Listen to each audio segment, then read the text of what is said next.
So I'm tying this as a kind of pale morning dun copy on a size 14 mustad, just standard nymph hook. I've got in the vise as kind of our target on our end product goal. That one's probably got a little bit too much hackle on it. It's definitely less is more approach when it comes to these guys.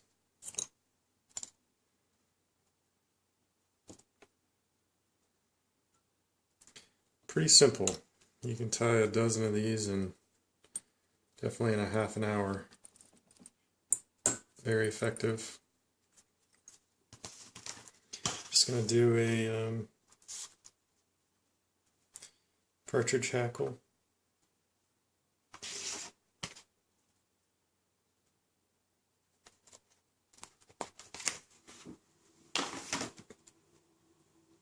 And I'm going to strip, because I'm going to tie it in.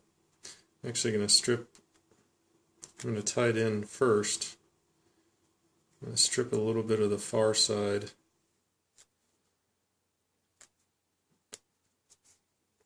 To really minimize the amount of hackle that I'm putting on this. I really, again, like this technique. It allows for a much cleaner head to tie my hackle in first. So I'm just going to tie it in right on top.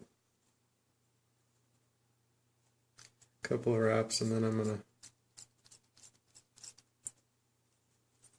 to go in some light on the subject here as the sun's going down. Test video anyway. I'm going to cut that off. Gives me a little bit of a thicker thorax there.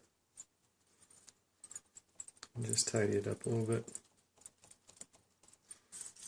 I'm going to throw a half hitch in so I can spin some doving using the Nor-Vise.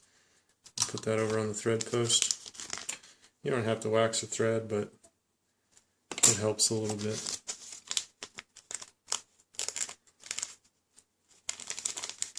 This is actually a scud, a sow scud pattern that I use, or dubbing.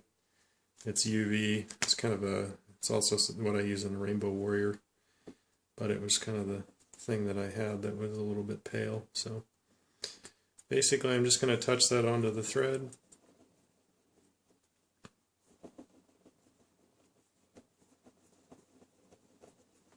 And slowly kind of pull it along there.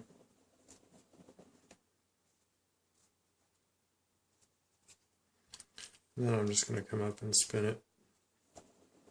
I hold my thread so that I don't get locked in there good and tight. I don't always win at that. Let me go back to old school style here.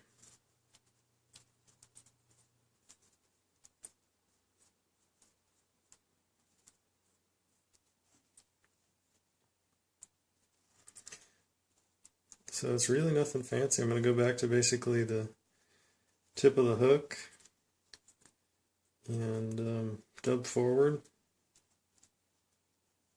Could throw a rib in there too. So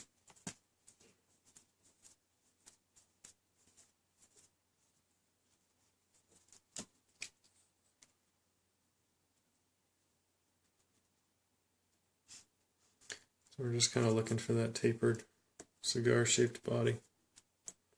I'm just going to pick off the rest of my dubbing here and finish up. Now again, because I did this, one of the advantages is you can actually leave your thread back behind the hackle. So it allows you to use rotary hackle pliers, because technically on a wet fly, you're supposed to wrap your thread through the really delicate stem anyways. And we're looking to spin this out at about 90 degrees. Just a couple of fibers is really all we're after. So I'm good. Probably already have more than I need there, and I just work it up forward. And I don't really want to tie those back. I just want to capture the stem maybe one more time. Make sure that I've got it there. And then I'm going to get in here and trim it off as close as I can. You could break it off, but given that I tied it in first, it's a little bit more of a risky maneuver. So again, I'm going to grab any of those wayward fibers, trying not to tie them back at all. I also don't really need to tie up a big, huge, crazy head here. It's really, you're just finishing the fly. You're done. Don't need a big head. Obviously you can use different head colors. And then the other thing I've done is I've sharpened the back of my whip finish tool here, so if you ever see me do this, this is what I'm doing. So when I do it at full speed, it isn't a problem, and I just pull it in there and push it. So that's the end of the fly. I could obviously come in here and brush it out here a little bit, brush the body out.